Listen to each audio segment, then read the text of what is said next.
The basement apartment wasn't what Aaron wanted, but it was what he could afford. It sat beneath an aging duplex on the older side of Monroe Bay, close enough to the pier to smell the salt, far enough that most people avoided the neighborhood after dark. The landlord had shown it to him with the enthusiasm of someone giving a tour of a coffin, polite, quick, and clearly hoping he wouldn't ask questions. "Old building," the landlord said, tapping the warped wood paneling with the back of his knuckles. "It settles at night. You'll hear some noises. Pipes, floorboards, vents. Nothing unusual." Aaron didn't care. He'd been priced out of 3 other places already. He nodded, signed the papers, picked up the keys, and moved in 2 days later. The first thing he noticed was the smell. It wasn't mold or dust. It was something colder, wetter, like earth after a grave had been shoveled open. He blamed the basement humidity and tried not to breathe too deeply. The second thing he noticed was the mail. Wrapped bundles of it still sat in the built-in slot beside the kitchen counter. Yellowed envelopes addressed to a woman named Marina Johnson. Past due notices, magazine subscriptions, a dentist bill. The envelopes were curled and brittle at the corners, as if they'd been here a long time. "Guess she forgot to forward her mail," Aaron muttered. The third thing he noticed was the floor. The concrete ran uneven across the entire apartment, but under his bed, under the one spot he intended to sleep, there were 3 boards that bowed downward, as if there was a hole. The scratching started at 2:14 a.m. At first it was faint and soft, like a mouse gnawing at old insulation. Aaron rolled over, tugged the blanket to his chin, and told himself buildings made sounds, especially buildings this old.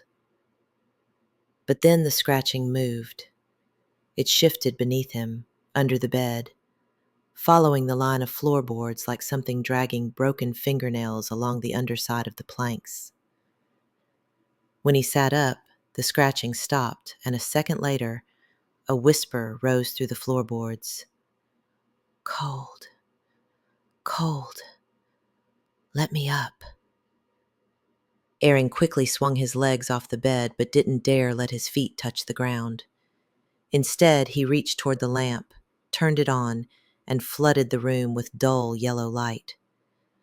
Against every instinct, he leaned over and lifted the edge of the blanket, peering at the floor below.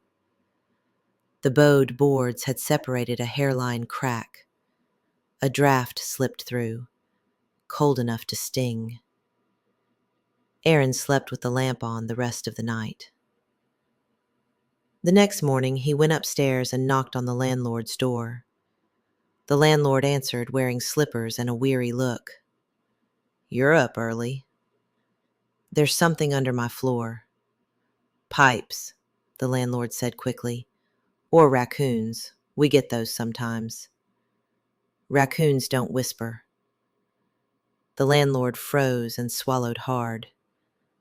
"Come in. Let's talk about the previous tenant." Aaron hesitated but crossed the threshold. The living room was unkempt, full of boxes and mismatched furniture, as though the landlord lived among leftovers from other tenants' moves. He pointed Aaron to a sagging sofa. "It's probably time you know," the landlord said. "Marina didn't move out. She passed away in that basement unit. Sudden cardiac failure," the coroner said. Aaron's stomach tightened. "And you didn't think to mention that?" "It's not legally required, and most people don't want to rent a place someone died in." "What about," Aaron swallowed, "what's under the floor?" The landlord exhaled slowly. When a person dies violently or unexpectedly, sometimes a residue remains, an echo of the emotional energy at the moment of death. Aaron felt his pulse in his temples. "You're telling me Marina's ghost is under my bed?" "Not a ghost." The landlord shook his head. "Then what?" He shrugged. Aaron stood to his feet. "And you put me down there anyway?" "I discounted the rent." Aaron stared at him in disbelief. "Look, she didn't bother the last tenant." "She was the last tenant." "That's not what I meant."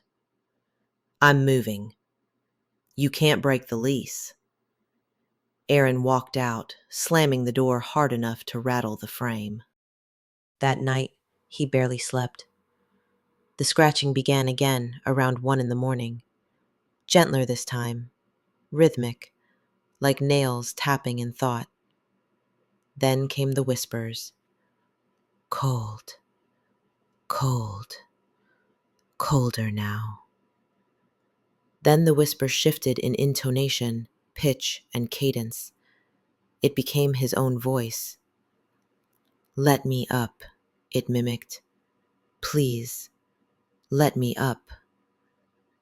Aaron clamped his hands over his ears, but the sound vibrated up through the floor, into the frame of the bed, into his bones.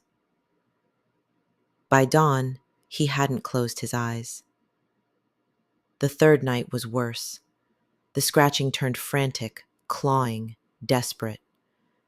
Aaron stood from the bed and backed into the corner of the room. The floorboards bulged upward, swelling as if something underneath was pushing with all its strength. He grabbed a flashlight and pointed it at the floor. The loose planks trembled. A crack widened. Then a pale and elongated hand pushed through the gap. Its nails were too long. Its fingers bent at the wrong angles. "Aaron," it whispered, in a voice that wasn't Marina's and wasn't his, but something merging between them. The figure strained upward, but the floor held for the moment. It tilted its head, joints popping faintly, and when it spoke, its voice layered Marina's voice beneath his own.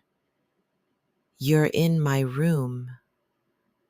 Aaron bolted for the stairs, but the basement door slammed before he reached it. The knob turned hot, then freezing, then refused to move at all. Behind him, the "it" dragged its fractured limbs across the floor with a soft, papery sound. He pressed both palms to the door and screamed, but no one lived close enough to hear. Weeks passed. The landlord left a voicemail on Aaron's phone, irritated but not surprised. When rent remained unpaid, he unlocked the basement unit and stepped inside. The air felt colder than he remembered. The bed was neatly made.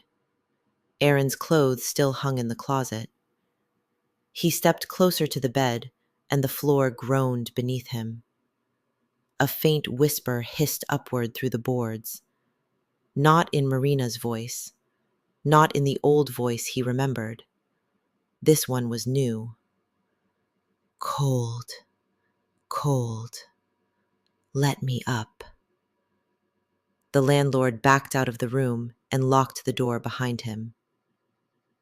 Later that month, a new renter arrived. A young female tenant with nowhere else to go, grateful for cheap rent. She set down her suitcase, tested the bed, noticed the uneven floor. And that night, when the whisper rose through the boards, she paused to listen.